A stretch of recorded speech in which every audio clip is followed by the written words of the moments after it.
Sure. So our current flag came into being in 1869, but the origins of the flag actually happened earlier. So in 1860 we're at war, New Zealand's at war. Māori are basically going against British colonial forces. And so as a result of that battle, New Zealand colonial government and the Victorian colonial government start petitioning British authorities to say, we want your ships over here and we want to use your men, how about it? And basically they didn't have any jurisdiction. So it led to a dilemma on the part of British authorities. British Parliament subsequently passed a law called the Colonial Naval Defence Act, and on the back of that act they then say, and you can have your own flag. Your flag will be the Royal Navy Blue Ensign with the seal or badge of your colony. What that does is it sparks a debate back here in New Zealand, and so in 1867 Governor Grey is our governor at the time, and he basically asked the Postmaster General, what is our seal? And he comes back to him with what it was at the time. It's far too intricate to put on a flag. So then they discuss the Southern Cross and they say, no, that's not unique to New Zealand, so we won't be using that.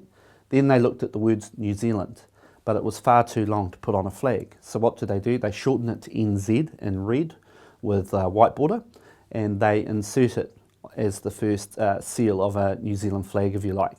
So that's 1867. 1869 is when our current flag comes into being. So in 1869 we've got a new governor, Sir George Ferguson Bowen.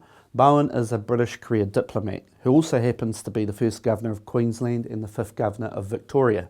Now he takes it upon himself in October 1869 to come up with a new seal or badge for the colony. Why? Because the Marine Department own their first vessel. So that vessel is purchased from the New South Wales government. It's towed over by another ship called the HMS Blanche, and on board the HMS Blanche is a British lieutenant called Albert Hastings Markham. Bowen goes to Markham and he says to him, can you come up with a flag for New Zealand? And Markham responds, well, you've already got the Union Jack, so why don't you use the Southern Cross? To which Bowen says, fantastic. He submits the first design. The stars are too small, and so Bowen recites a piece out of Alice in Wonderland. Will you, won't you, walk a little faster? Will you, won't you, enlarge the stars? Goes back to Markham. Markham does that, and then Bowen issues a proclamation on the 23rd of October 1869. On the 29th of October 1869, the person in charge of the Edith, the new ship that had come over from New South Wales, is a man by the name of George Austin Woods. George Austin Woods is a Victorian who's employed as the colonial surveyor, and he becomes the first man to hoist the New Zealand flag up on New Zealand waters.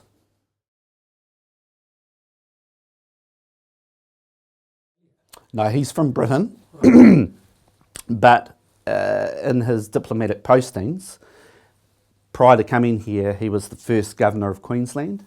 Then he becomes governor of New Zealand. Then he becomes the governor of Victoria. And he also becomes the governor of Mauritius and Hong Kong. There was no consultation. The public weren't asked for their opinion. It very much happened behind closed doors. Bowen was known as a man who was somewhat pompous. He had a very low tolerance for certain Māori.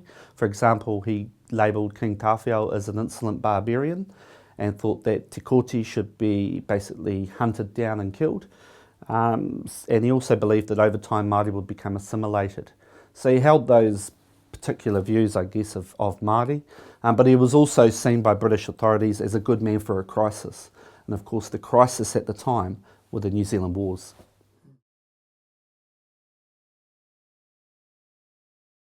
That's right, and really there's a long history of Māori having an issue with the flag. One can even go back to, say, Hickey, who chopped down the Union Jack on 4 occasions between 1844 and 45. Why? Because he detested everything that it symbolised. Flag is a country's most prominent symbol, and it should encapsulate everything that that country is about. The past, the future, what values you stand for, what's important to you.